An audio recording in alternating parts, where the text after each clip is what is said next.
Good afternoon and welcome to Locked On NBA Daily. On today's show, we know the favorites to land Giannis, but is there a dark horse candidate that could swoop in before the trade deadline? We'll talk about the latest on the Giannis trade front. Plus, we had an instant classic between two Rookie of the Year favorites last night. What does this say about a rookie class that is shaping up to have all-time potential?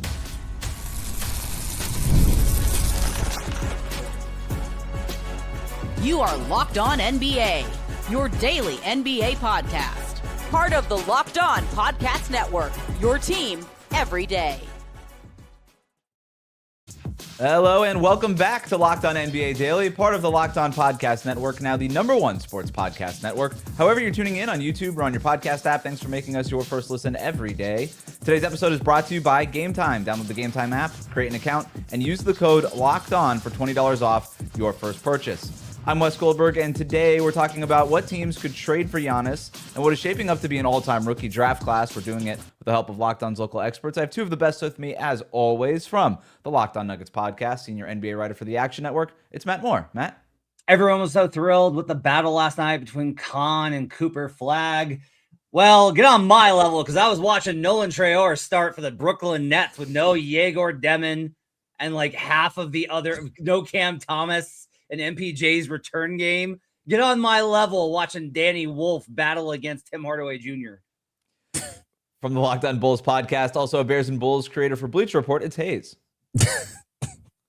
Matt, sometimes you're too far into the weeds, bro. Too far into the weeds, man. It's a weird flex, but okay. I like Drake Powell a lot last night. He's handling the ball a little bit for Brooklyn. Always loved Aaron Sharp. Yeah. All right. We're not talking about the Brooklyn Nets draft class. Instead, we're talking about Giannis here and pretty much every day. Yesterday, we went over the trade packages that the teams widely considered to be the favorites to land Giannis could offer. We debated those back and forth. But as we know, there's still going to be plenty of other teams calling the Bucks about Giannis now and over the next few days. We've seen dark horse teams emerge from these kinds of bidding wars with star players before, right? The Bucks did it, right, with Damian Lillard. We've seen the Cavs do it with Donovan Mitchell. We all remember the Raptors getting Kawhi. That's an example that's often cited. But you know, who's to say it won't happen again? That's what we're going to talk about here. So we each came up with a dark horse candidate that we think either could realistically maybe pull off a trade or it will at least be fun to think about Giannis on. Matt, why don't you kick us off here? All right, I got two. First one is the one I've been kind of banning about a lot, and the more I check in on it, the more this kind of checks out, and it's the Houston Rockets. Now, look, I think that being patient is always kind of better, and you want to like give some young players the upside if they show all-star potential. I just personally am of the belief that there's not exactly a resounding level of confidence that Alperen Sengun is like a franchise level guy, despite my colleagues putting him on the all-star team for some reason. If you send Sengun, Jabari Smith Jr., you move off that contract, and you send the Phoenix, you can send the Phoenix picks in yours. That's way better than anything else anybody's got outside of OKC. Like nobody else has anything that can really touch this. Like San Antonio can't really touch that offer because they don't have an expendable player of Sengun's level. So being able to trade Sengun and Jabari, you take on Kuzma, you take on Giannis, and yeah, it shortens your window for sure. You're now down to, from all those drafting, from Jalen Green to Jabari to Sengun, you're down to just Reed Shepherd and Amen Thompson. But Reed Shepherd and Amen Thompson's still awesome.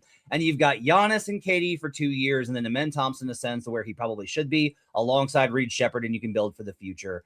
That gets the Bucks everything that they're looking for. That would be my dark horse candidate right now. That's not a dark horse candidate. I need the strain of weed you're smoking. That's what I need, is what you're smoking. Their trade will never happen. But I guess there's no point of dark horses. They'll never trade Sengun in that case. Oh, I mean, so here's the deal. Whitus, it's Whitus or Whitus, I can't remember which, and Fertitta's kid Patrick are like, they're very much still in on Sengun. But from what I hear, like they're higher on Reed than they are on Sengun. And I can tell you, like, Ime Udoka is not going to cry if they trade Alperen Sengun. I'll put it that way.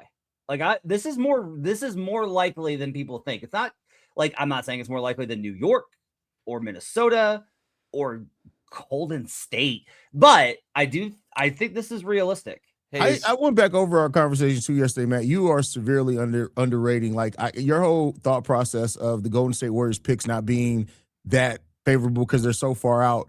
When you look at it, Steph still has 2 years left on his contract, which means even the picks in 2026 28, even if those are decent, they're not going to be able to rebuild through the draft in that short amount of time until 2031 when those picks really, the 28, 30, and 32 picks are all probably going to be better than even the Phoenix picks that the Houston Rockets can offer. I don't count out Golden State's. I think you're undercutting Golden State's offer a little bit.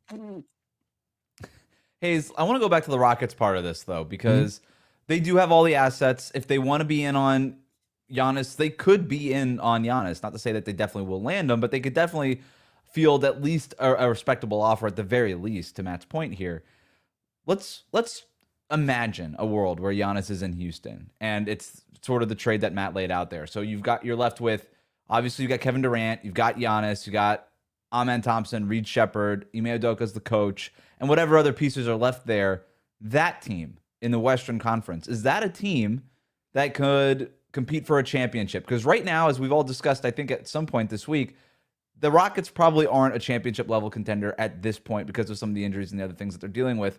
But drop Giannis into that team, then what happens? You still need a point guard. Even with all that talent that they have with Giannis and KD, you still need a point guard. So, I mean, definitely a team that has a chance even without that. But I would need to know exactly what they're going to do at that point guard position before I'd feel confident even saying a team with Giannis and KD are championship contenders in the West. Matt, you said you had a second team. I do. The Boston Celtics. Wes Goldberg. That's why I hit it from you in pregame.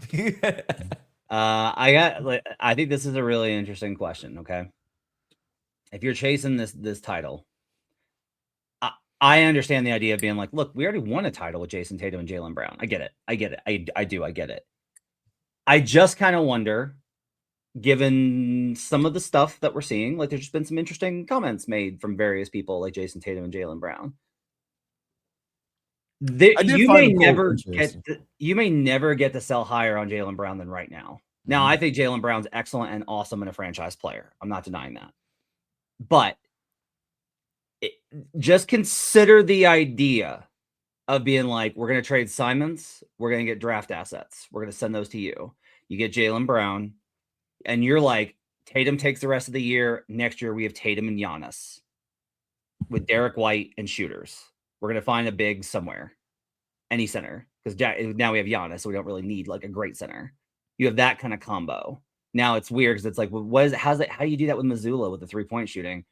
I just think that talent level is so high, and this is the Celtics have been willing to take big swings before.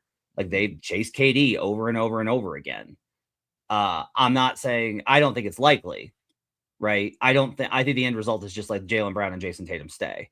I do think it's like an interesting question at this particular moment in time about what you do here with this situation. Haize, it is interesting to at least think about this. If the Bucks were willing to do, let's just call it a Jaylen Brown for Giannis swap straight up, and maybe there's a Simons deal over here. Who cares? Whatever. It's a Brown for Giannis swap. As much as Jaylen Brown means to Boston, Finals MVP, championship winner, all that stuff, if you're the Celtics, don't you kind of have to do that? In a way, you see what I have done. You see what I in a way, yeah, you may have to. It's crazy to think that they would break that up, but if they were to put Jaylen Brown on, they win the trade battle for sure. How old is Jaylen Brown? He's 29. 29. Giannis is 31. It's not like it's that big of a difference in terms of age. Yeah, right? but also like 15 less calf injuries.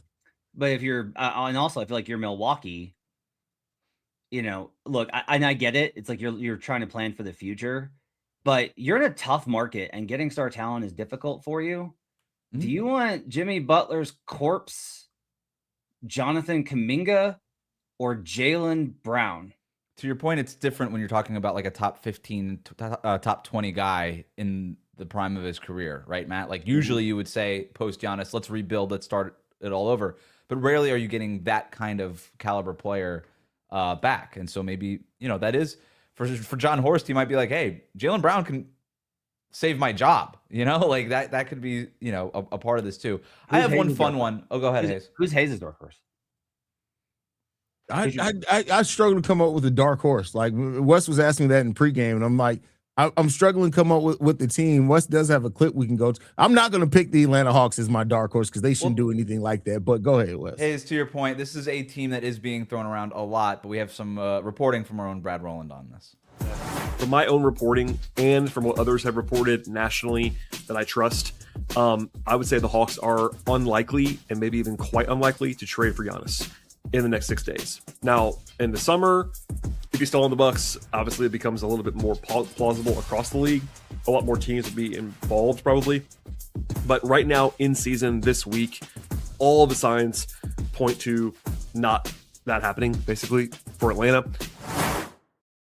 So that's where the Hawks stand. I think there's a lot of teams maybe in that situation where probably not now, offseason, we'll at least revisit it if it's a possibility if Giannis isn't moved before the trade deadline. My dark horse candidate is a different team in the Eastern Conference. I'm going to save that, though, for the other side of this. Plus, we got an instant classic last night between the Mavs and the Hornets in a January NBA game. We're going to talk about why last night's game could tell us a lot about the future of the NBA after this.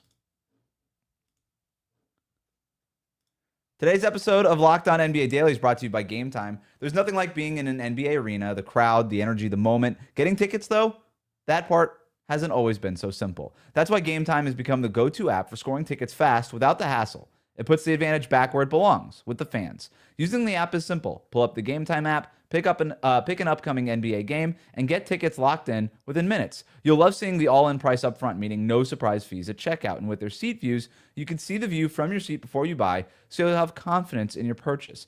If you want to save a little extra, check out Zone Deals. You choose the section, Game Time picks the seats, and you save. Everything feels quick, intuitive, and stress-free from start to finish.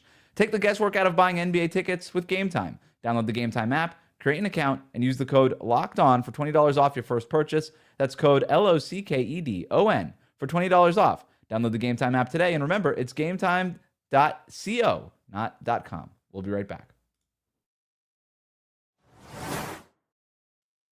Welcome back to Locked On NBA Daily. The best way to support the show is to subscribe on YouTube. We are Monday to Friday at 1 p.m. Eastern, wherever you get your podcast. Before we get to the Con versus Flagg battle, my dark horse candidate, guys, and again, I don't know that this is realistic so much as fun to think about.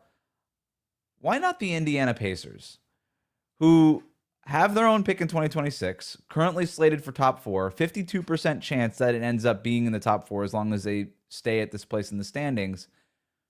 If I'm the Bucks and I can get Pascal Siakam and a top 4 pick in this draft, with this class being what it is, that at the very least to me is interesting, because now I could take Siakam. I could flip Siakam for multiple first-round picks to a contender somewhere.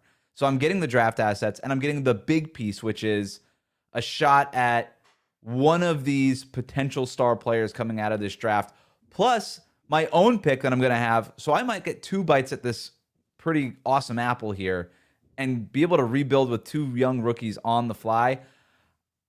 I think it's interesting from the Milwaukee perspective, but really what this is interesting is the Pacers being able to pair Tyrese Halliburton with Giannis. I know that this pick is potentially valuable for the Pacers, but I cannot imagine a better running mate for Halliburton than Giannis. He's like the ultimate wide receiver to Halliburton's quarterback.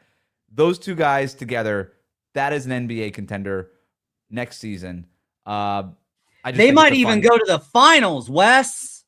They might actually win the finals this time. They would have won if Halliburton doesn't get hurt. The Pacers We don't know that. make this deal. They do not need to make this deal. Look, you want the core of it is that, look, I'm not denying, like, Giannis is Giannis. I get it, okay? Siakam is not only awesome, a locker room leader, got everybody together for workouts, keeps the young guys in line, but he's available. Like, every night, Siakam just goes in there and does the work. Siakam hasn't sat out games this year because they're tanking. Siakam goes out there, does the job. Should be an all-star. I can't get there from a Pacer. There are very few teams that I could be like, well, I don't know. I mean, everyone else, I'm like, I don't care. It's Giannis. But this one, I can't get there, Haize. I mean, I can get there from the logic standpoint as far as like take away if they want to trade Pascal or not, but like just from an offer standpoint, if the Milwaukee Bucks are valuing talent in this 2026 draft, which is 2027 is not going to be as deep, 2028 doesn't project to be as deep. If they want all the picks now in this draft with the talent in it, it does gives the Pacers a lane to do it. You offer them a top 5 pick, then with their own pick, they get two bites of the apple in this draft. Yep. Then you can turn around and flip Pascal too. Yeah. Yeah, I mean, it's great for the Bucks. It's great for the Bucks. I'm not denying that one. That's a great offer for the Bucks compared to the garbage can from the Warriors. The Brian Windhorst this morning, by the way, reported is like, if there's one deal to get done, it's the Warriors. I just get a nasty feeling this is from Golden State side. That's what this feels like. It's absolutely, man. Wes, I got one more thing I want to share. I know that we gotta get to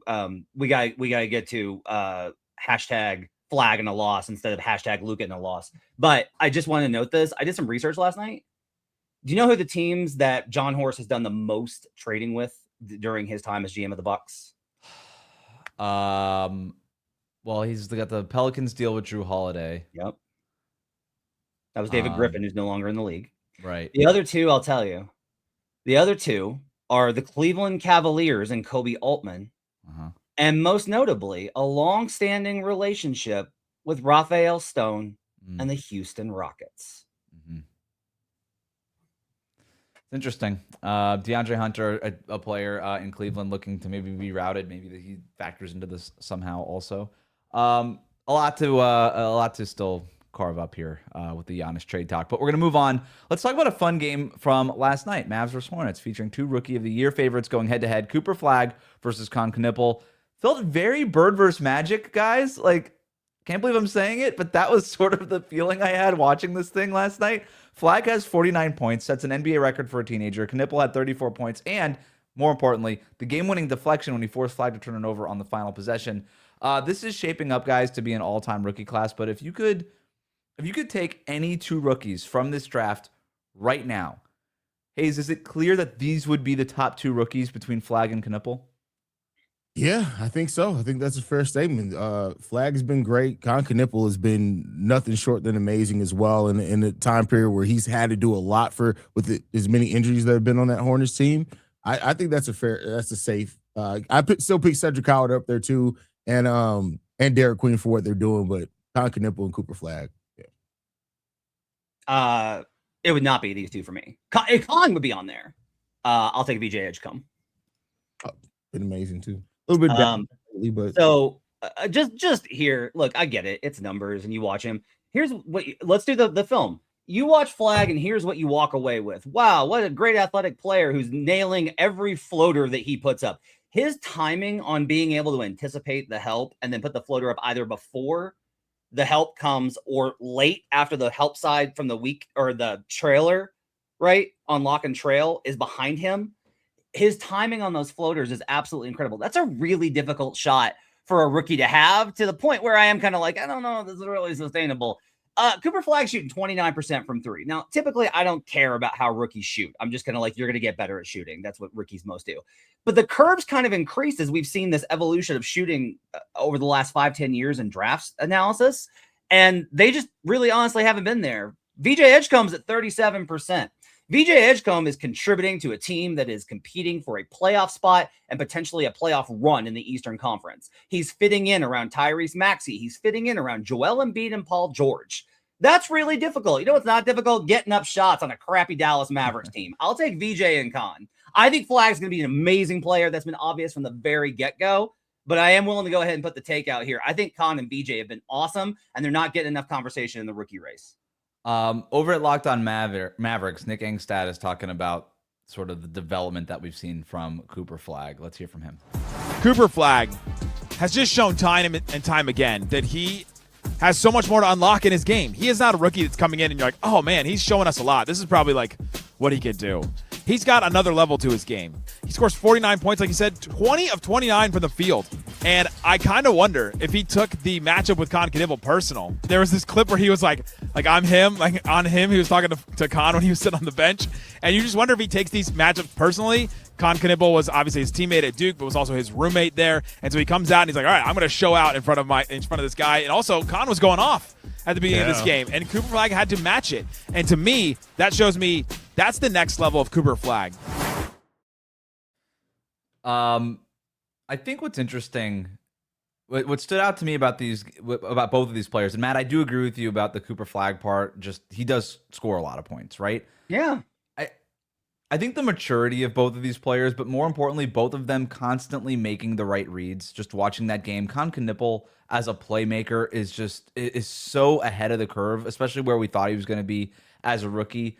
I think both players have also grown into roles that like their teams just need from them. And I think that shows a level of maturity too. Flagg wasn't aggressive early in this rookie season, but the Mavs kind of need him to be. To your point, like they need somebody to go out there and score points. And he's regularly scoring 20, 30 a game, obviously 49 last night is the number one option. Then Knueppel, known as basically a shooter scorer in college, and he's really developed as a playmaker for them on offense. And then last night, kind of doing that do everything, made the game-winning deflection, all of this stuff. Both of these guys have been really mature in terms of growing into roles that their teams need. I'm with you on VJ Edgecombe. He's right there with these guys for me. That guy is fearless. He's a baller. I know Haize, you mentioned him too. Maybe it was an oversight when you were talking about it, but I know you're a big fan of Edgecombe as well. But just an awesome rookie class. And you're right. I think it's a great point, Wes. Like they need Flagg to do what he's doing, which is put up a lot of points to sell tickets and lose. So it's like he's doing exactly what they need. Put up a lot of points, shoot a lot, and lose.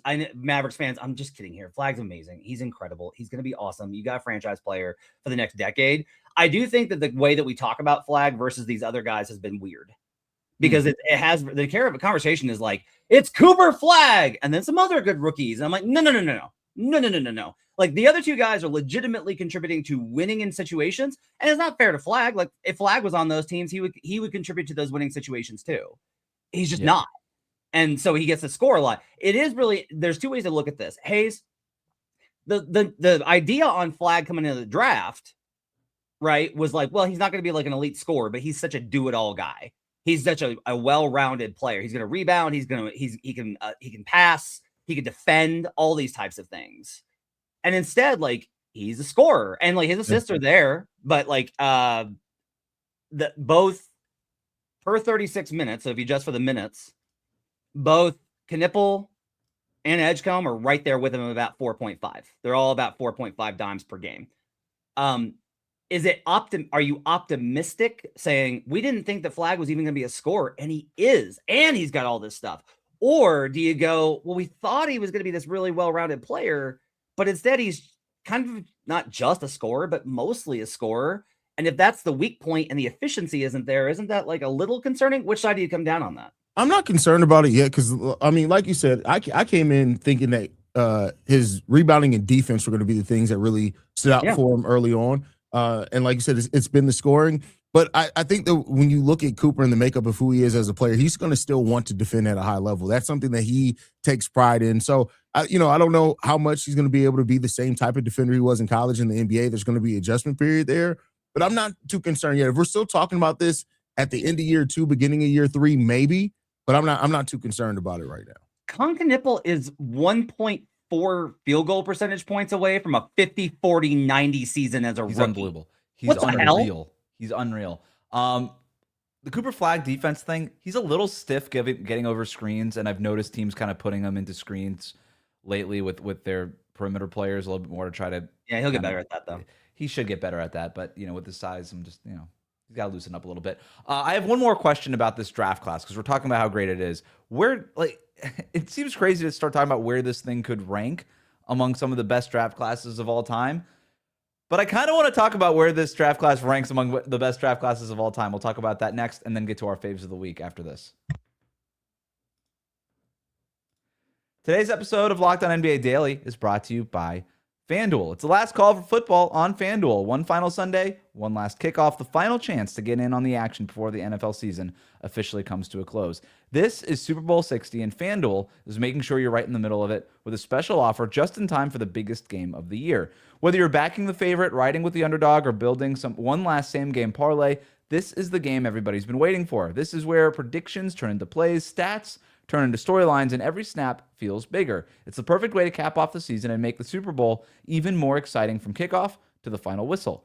If you're a new customer, bet just $5 and get $200 in bonus bets if you win. Make it count because after the Super Bowl, the season's over. Last call for football on FanDuel, an official sportsbook partner of Super Bowl 60. Visit FanDuel.com to get started. Thanks for making Locked On NBA Daily your first listen. The Locked On Podcast Network is a show for every team. Check out Locked On Bucks, Locked On Mavs, Locked On Hornets for more on today's top stories. Before we get to our fave of the week, this draft class in particular, you think about the top of this class, the guys that we're already talking about. When you think about recent draft classes, guys, like this one it's already shaping up to be among some of the best ones. Now we don't have to talk about like 2003, for example, right? But like even go back to, I was going back on draft, like look at the 2011 draft. Kawhi, Klay Thompson, Jimmy Butler, Kyrie Irving, Isaiah Thomas. That's a really good draft class. The 2009 draft class is another one that's often cited as a top class. Steph, you have James Harden, Blake Griffin, DeMar DeRozan, Drew Holiday was in that class. Like, I kind of look at this class.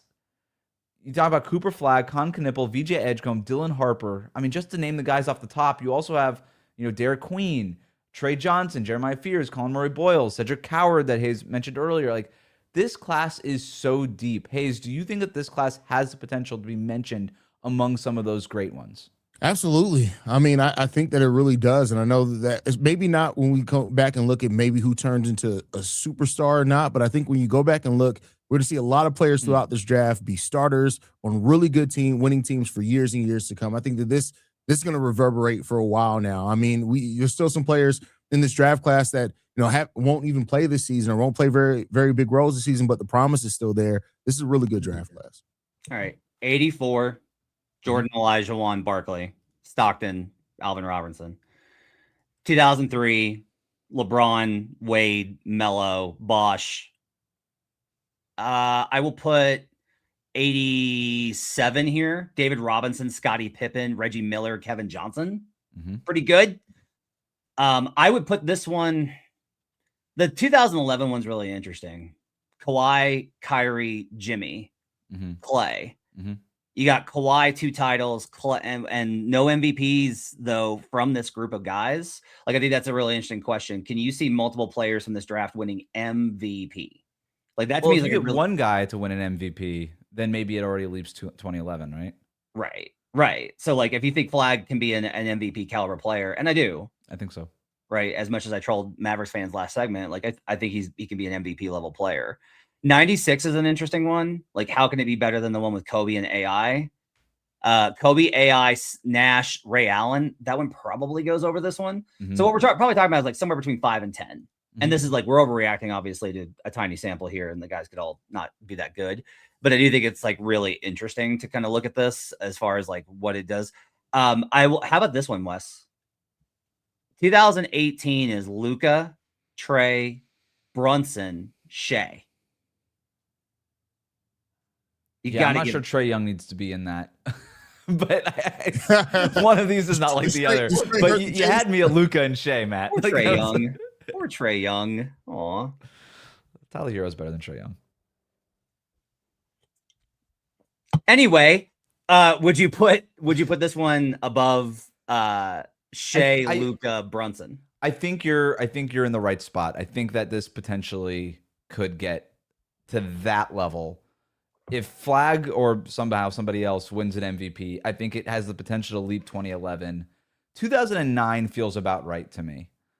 Like Steph, Harden, Blake, DeRozan, Drew Holiday. That's a high ball. Like, Harden was the best scoring guard since Jordan. You're right. That feels right in terms of a goal. Like, can you get, and Steph and Harden are both won MVPs. That's tough. That's tough to get. Blake probably should have won one at some point. He was so good there for a stretch. Yeah, and DeRozan and Holiday just have had just these crazy long, fruitful careers. I don't know. It's tough. But the fact that we're even having this conversation right now, Haize, is like, it kind of says everything that you need. Every night you're just watching these games and there's a rookie. You're like, oh, right. That's also an awesome rookie. Like I threw Colin Murray-Boyles in here. Nobody talks about him. He's awesome for the Toronto Raptors. It's just like defensively, every night. Yes. Offensively, it can get very rough for him. Oh, we're going down the list though. Like Haize mentioned it. Cedric Coward's awesome. Cedric Coward is amazing. He's great. Ryan Kalkbrenner, awesome. Amazing. Trey Johnson is sneaky, really good. He's going to be really good. Good with a lot more seasoning. By the way, he's still shooting 39% from 3, which is way better than Cooper Flagg. Yegor Demon, actually, I think has been really good for them. Jace Richardson in limited minutes has shown some stuff for the Orlando Magic. Like, you go down this list and Dylan Harper doesn't get any of the shine, but he's great in his minutes. Yep. Like, there's so many dudes. There's going to be somebody 2, 3, 4 years from now that we're not even talking about. They're like, oh, right, that guy turned out to be really good. He just didn't get all that opportunity as a rookie. Yep. Jeremiah Fears tried to kill Lou Dort the other night. I think like of course you judge draft classes by, of course, all right, how many MVPs came out of it. And maybe this draft class doesn't have as many MVPs that come out of it, but I think when you look at like how far we're probably going to go into this draft and players that can legitimately be starters on teams, like you're talking about going into the second round, you're probably going to have starters. And don't overlook Yang Hansen too. If he ends up being what they think he can turn into, that's another player that may surprise with the ceiling of his career as well. Ace Bailey per 36, 16 points, shooting 54% from 2, 35% from 3 on a trash team. Yeah, he's going to have a lot of bad nights, but he's going to have a lot of good nights. And like we just spent 10 seconds talking about him. Like this draft class is ridiculous. Really quick, because we're running out of time. Faves of the week, Matt. Why don't you start us off?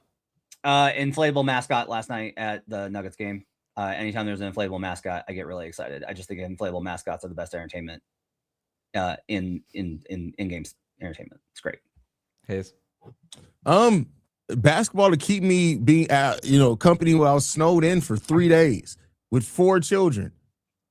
Well, 3. My oldest was still in college, but like so his least favorite thing of the week is being stuck with his kids. No, I didn't say that. But thank you for a reprieve because I could only watch so many Home Alone so many times. I can only oh my God, Encanto. I'm so tired of Encanto. Do not put on Encanto around me anymore, please. We don't talk about Bruno. My favorite thing for the week: dumb stats. The Heat played the Magic this week, and one of the oft-cited stats in terms of the Orlando Magic is that their starting lineup has the would rank number 1 in offensive rating in the NBA, as if that matters at all. I'll just say this. My other favorite thing of the week is Victor Wembanyama's comments on what's gone on in Minnesota.